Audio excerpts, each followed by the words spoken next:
बिस्मिल्लाहिर्रहमानिर्रहीम। अस्सलाम वालेकुम। हेलो व्यूअर्स, कैसे हैं आप? मैं हूं अज़मत मुस्तफ़ा और आप देख रहे हैं अज़मत व्लॉग। आज जिस टॉपिक के बारे में डिस्कस करने जा रहे हैं वो विरासत के हवाले से है। सवाल हमारा ये है जी कि क्या विरासत जो है वो ज़िंदगी में हासिल की जा सकती है, यानी कि अगर जिस शख्स की प्रॉपर्टी है वो अपने बच्चों को विरासत जो है, अपनी जायदाद जो है वो अपनी ज़िंदगी में तकसीम कर सकते हैं। अगर वो कर सकता है वो शख्स, तो क्या ये विरासत होगी? सवाल हमारा ये है। उर्फ़ आम में काफ़ी दफ़ा सुना भी है और देखने को भी मौका मिला है कि जो औलाद होती है वो अपने वालिदैन को कहते हैं जी कि हमारी जो विरासत है ना वो हमारी ज़िंदगी में अपनी ज़िंदगी में ही हमें दे दें, आप तकसीम कर दें। अच्छा, पहले मैं ये यहाँ पे आपको एक दो बातें क्लियर कर दूँ कि वारसान जो हैं, बच्चे जो हैं, अपने वालिद की ज़िंदगी में अपनी उसकी प्रॉपर्टी विरासत बतौर हक़ नहीं मांग सकते। ये बात ज़हन में रखिएगा। काफ़ी दफ़ा हमने देखा है औलाद मांग रही होती है कि जी ये विरासत है, ये हमारी है, आप अपनी ज़िंदगी में ही हमें दे दें और हमारा हक़ हमें दे दें। उनकी ज़िंदगी में कोई हक़ नहीं होता।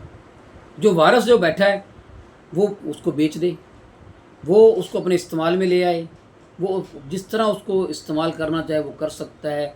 जो औलाद होती है वो as a matter of right अपने हक़ के तौर पे वो नहीं क्लेम कर सकते कि जी ये हमारी है और अपनी ज़िंदगी में हमें दे दें। पहली बात तो ये बात ध्यान में रखें। दूसरी बात यह है कि आजकल फ़ी ज़माना जिस तरह के हालात हैं, जिस तरह की औलाद बाद में लड़ना शुरू कर देती है, ये एक समझदारी होती है कि वालिद जो है या जिसकी प्रॉपर्टी है वो अपने जो लीगल एयर्स हैं, जो वारसान हैं, उनमें विरासत जो है अपना जायदाद जो है वो अपनी ज़िंदगी में तकसीम कर जाए। ये भी एक समझदारी है फ़ी ज़माना, क्योंकि बच्चों में आजकल वारसान में बहुत सी लड़ाइयाँ इसी हवाले से खुदा न खास्ता जाने तक चली जाती हैं, इस विरासत के इस ज़मीन के जो है हासिल करने के लिए इसको। तो इसलिए ये भी एक समझदारी है कि अपनी ज़िंदगी में तकसीम कर देनी चाहिए जायदाद।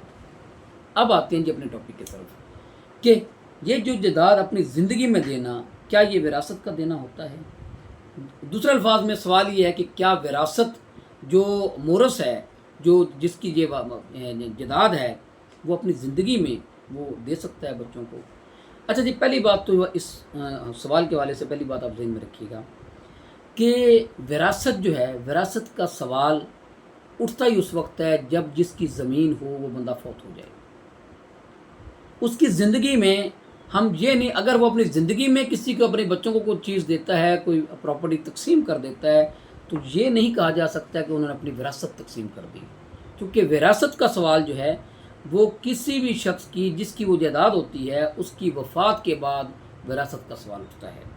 विरासत जो है वो जो है तो बच्चों में तकसीम होती है उस शख्स की फौत होने के बाद।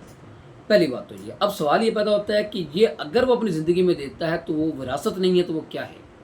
हम उसको गिफ्ट कह सकते हैं, हिबा कह सकते हैं कि अपनी जायदाद उन्होंने अपनी ज़िंदगी में, बेशक वो according to their legal share जो उनको दे, उनके हिस्सों के मुताबिक ही तकसीम कर दें, लेकिन उसको विरासत नहीं कहा जाएगा। उसको ये कहा जाएगा कि उन्होंने अपने बच्चों को ये जायदाद जो है वो हिबा कर दी, उनको तकसीम कर दी, उनको ये गिफ्ट कर दी है, क्योंकि विरासत वो अपना ज़िंदगी में है, वो बंदा ज़िंदा है। और इसमें ये भी हो जाता है कि वो शख्स जो है जो तकसीम कर रहा है वो अपने लिए भी कुछ जायदाद रखे, कि मुझे यही ना हो कि मैं सारी जायदाद जो है वो औलाद को दे दूँ और औलाद मुझे धक्के दे के बाहर निकाल दे। कोई आजकल के ज़माने में ये बातें वहीद नहीं हैं, कि इसलिए वो बंदा अपने पास भी कुछ जायदाद रखता है और ज़्यादातर जायदाद जो है वो समझता है कि ये बच्चों की है, मेरे बाद भी बच्चों की है, इसलिए बच्चों को तकसीम कर दूँगा। अगर वो तकसीम कर दी जाती है तो वो गिफ्ट होता है, वो हिबा होता है, वो विरासत तकसीम नहीं होती। हाँ, वो जो जायदाद अगर उन्होंने थोड़ी सी जायदाद अपने लिए रखी है, जब वो फौत हो जाएंगे तो वो विरासत होगी। वो विरासत जो है, वो हिस्सा जो है वो बाद में जब बच्चों में तकसीम होगा तो वो कहा जाएगा कि विरासत तकसीम हुई है। ये है जी टॉपिक आज का कि क्या कोई विरासत अपनी ज़िंदगी में कोई शख्स अपनी विरासत जो है बच्चों को दे सकता है, या जो जायदाद एक शख्स अपनी ज़िंदगी में दे देता है तो क्या वो विरासत होती है? इसके बारे में आज हमने डिस्कस किया। मैं उम्मीद करता हूँ इस बारे से आपको कुछ ना कुछ ये सलाह भी होगी। इसके साथ मुझे इजाज़त दीजिए। अल्लाह हाफ़िज़।